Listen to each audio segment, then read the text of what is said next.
जय हिंद।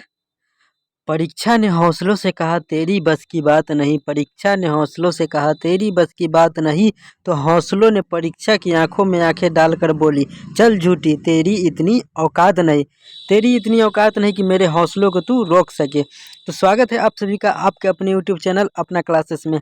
अपना क्लासेस के ऑनलाइन प्लेटफॉर्म पर आप सभी का दिल खोल के स्वागत है। आज की इस वीडियो में हम लोग पढ़ने वाले बिहार बोर्ड कक्षा 10वीं के हिंदी का वीवीआई ऑब्जेक्टिव प्रश्न पढ़ने वाले हैं।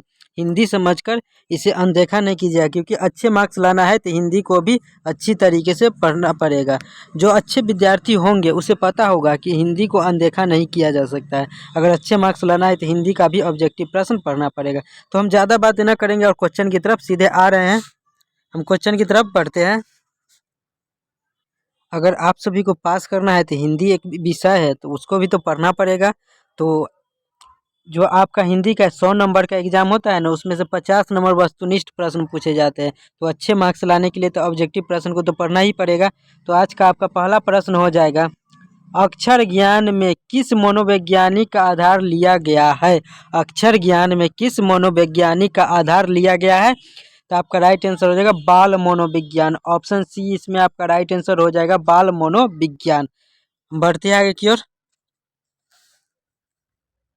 आपका अगला प्रश्न है, मदन ने कासू के कितने दांत तोड़ डाले थे? मदन ने कासू के कितने दांत तोड़ डाले थे? तो 2। ऑप्शन सी आपका राइट आंसर हो जाएगा, 2 दांत तोड़ डाले थे। तो आपको ध्यान में रखना है, ऐसे ही प्रश्न पूछे जाते हैं तो आपको घबराना नहीं है, इसे अच्छी तरीके से पढ़ना है।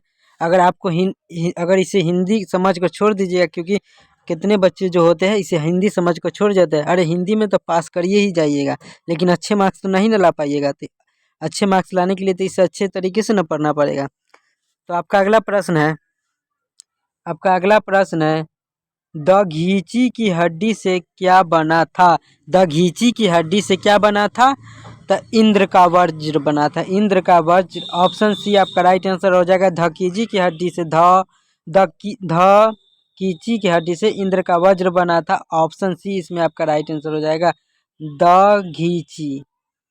ठीक है, इनमें से शुद्ध शब्द, इस 4 गो ऑप्शन दिया गया है, इसमें से आपको शुद्ध शब्द खोजना है। इनमें से शुद्ध शब्द कौन है 4 गो में से? तो आपको ध्यान में रखना है, ऐसे ही प्रश्न पूछे जाते हैं कि शुद्ध शब्द कौन है। तो इसमें देखिए, तो उत्सव, देखिए ए सही हो जाएगा, इसमें लिखा जो है ए उत्सव सही है। तो ऑप्शन बी आपका राइट आंसर हो जाएगा। बढ़ते हैं आगे की ओर। देखिए, आप सभी से निवेदन है कि वीडियो को पूरा देखिएगा, क्योंकि बीच में अगर इम्पोर्टेंट प्रश्न आ जाएगा तो अगर छोड़ दीजिएगा तो इम्पोर्टेंट प्रश्न तो छूट जाएगा। इसीलिए वीडियो को पूरा देखना है, अगर अच्छे मार्क्स लाना है तो वीडियो को पूरा देखिएगा। आपका अगला प्रश्न है, कान भरना मुहावरे का सही अर्थ है। कान भरना मुहावरे का सही अर्थ क्या होता है? इस 4 ऑप्शन में से कान भरना का मुहावरे का अर्थ क्या होता है? तो आपका राइट आंसर हो जाएगा निंदा करना। ऑप्शन बी आपका राइट आंसर हो जाएगा, निंदा करना। कान भरना का मुहावरा का अर्थ होता है निंदा करना। बढ़ते हैं की ओर।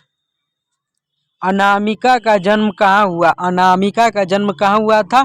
तो मुजफ्फरपुर बिहार में हुआ था। अनामिका का जन्म कहाँ हुआ था? मुजफ्फरपुर बिहार में। ऑप्शन बी आपका राइट आंसर हो जाएगा।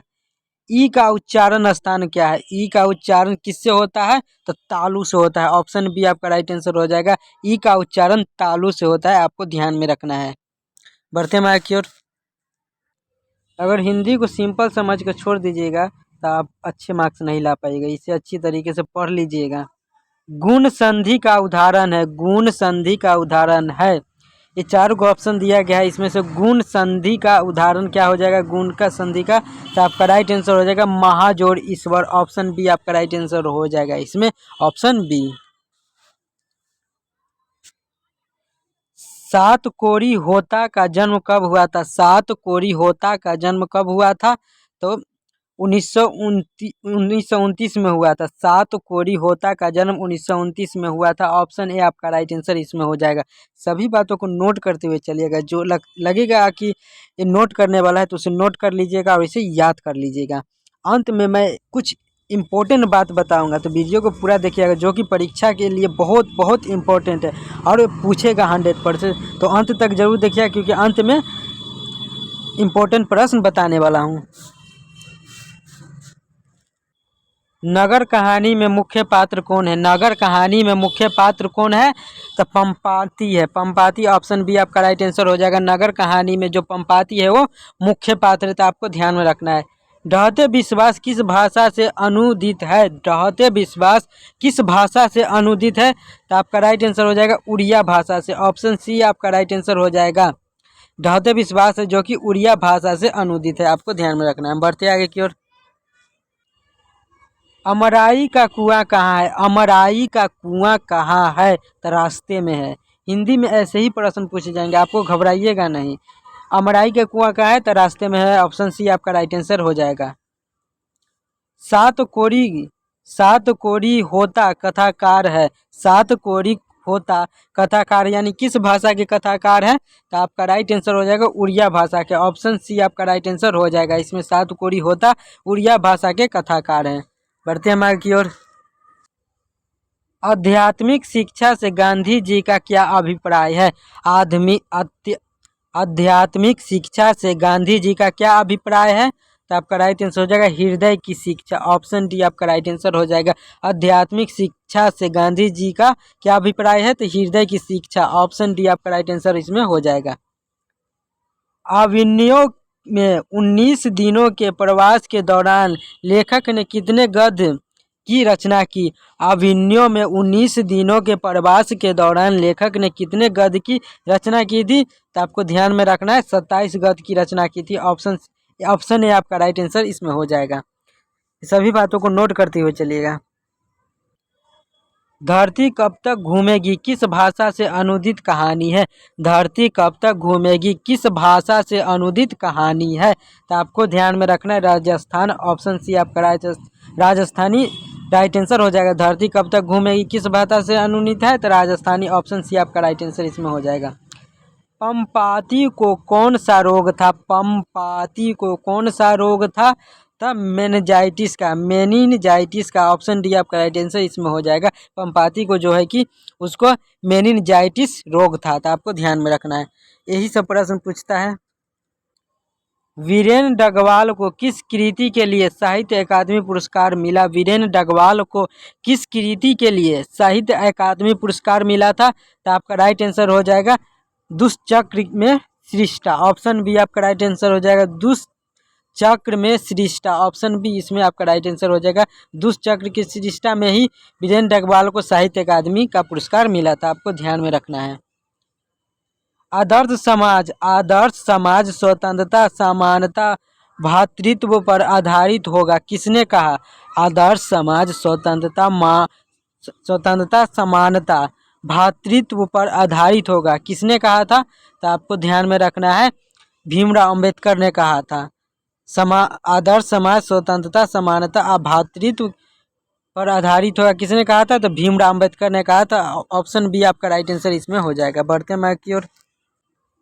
डॉक्टर भीमराव अंबेडकर बेरोजगारी का प्रमुख और अप्रत्यक्ष कारण किसे मानते हैं? डॉक्टर भीमराव अंबेडकर बेरोजगारी का प्रमुख और अप्रत्यक्ष कारण किसे मानते हैं?